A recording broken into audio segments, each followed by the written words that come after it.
Hi friends, welcome to బుజ్జక్క YouTube channel. కొత్తగా చూస్తున్న వాళ్ళు like, share, subscribe to my channel. Simple and ఈజీగా మనం ఈరోజు ఎగ్ కర్రీ రెడీ చేసుకుందాం. ముందుగా ఉడకపెట్టుకొని పొట్టు తీసుకున్న ఎగ్స్, ఉల్లిగడ్డ, పచ్చిమిర్చి, ఉప్పు, కారం, గరం మసాలా, ధనియాల పొడి. ఇప్పుడు స్టవ్ ఆన్ చేసి గిన్నె పెట్టుకొని ఇందులో కర్రీకి సరిపడా ఆయిల్ వేసుకోవాలి. ఒక పావు ఆయిల్ వేసుకుంటున్నా నేను. కొద్దిగా జీలకర్ర.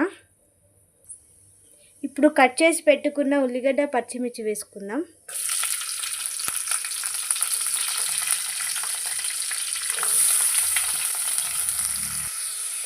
ఇప్పుడు వీటిని ఇలా కలుపుకొని సిమ్లో పెట్టి గోల్డెన్ కలర్ వరకు ఫ్రై చేసుకొని ఉండాలి. మూత పెట్టి ఉంచాలి.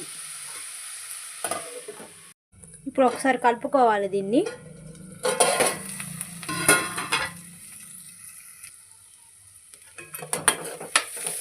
ఒకసారి కలుపుకొని ఇందులో కొంచెం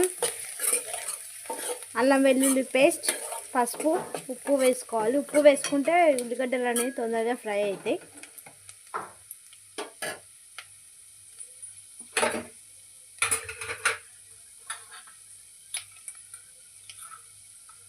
కొద్దిగా పసుపు, అల్లం వెల్లుల్లి పేస్ట్, టేస్ట్కి సరిపడా సాల్ట్,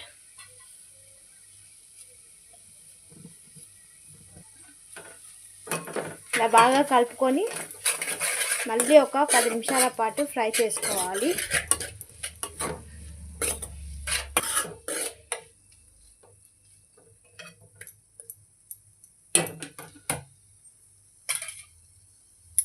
ఒక 10 నిమిషాలు ఉడికించుకోవాలి.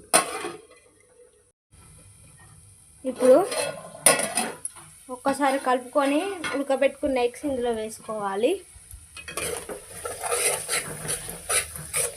అల్లం ఫ్రై అయితే అల్లం స్మెల్ రాదు, బాగా మంచిగా ఉంటుంది కర్రీ.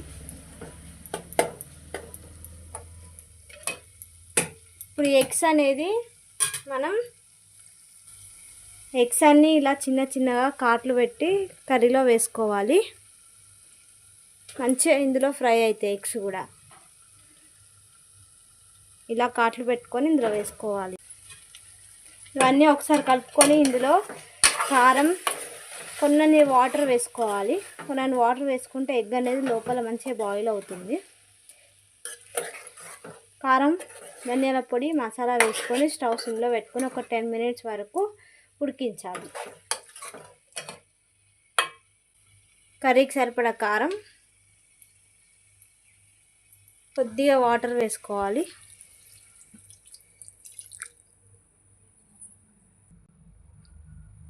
కలుపుకొని మూత పెట్టుకొని 10 మినిట్స్ వరకు ఉడకాలి ఇది.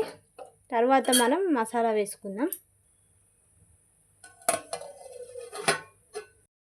ఇప్పుడు ఇందులో కొద్దిగా గరం మసాలా వేసుకొని స్టవ్ సిమ్లో ఒక 5 నిమిషాల పాటు ఉంచుకోవాలి.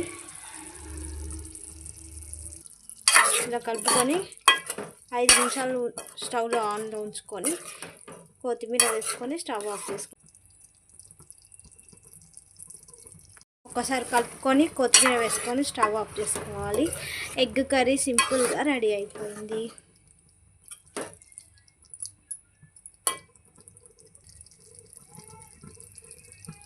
ఎగ్ కర్రీ అయితే రెడీ అయింది.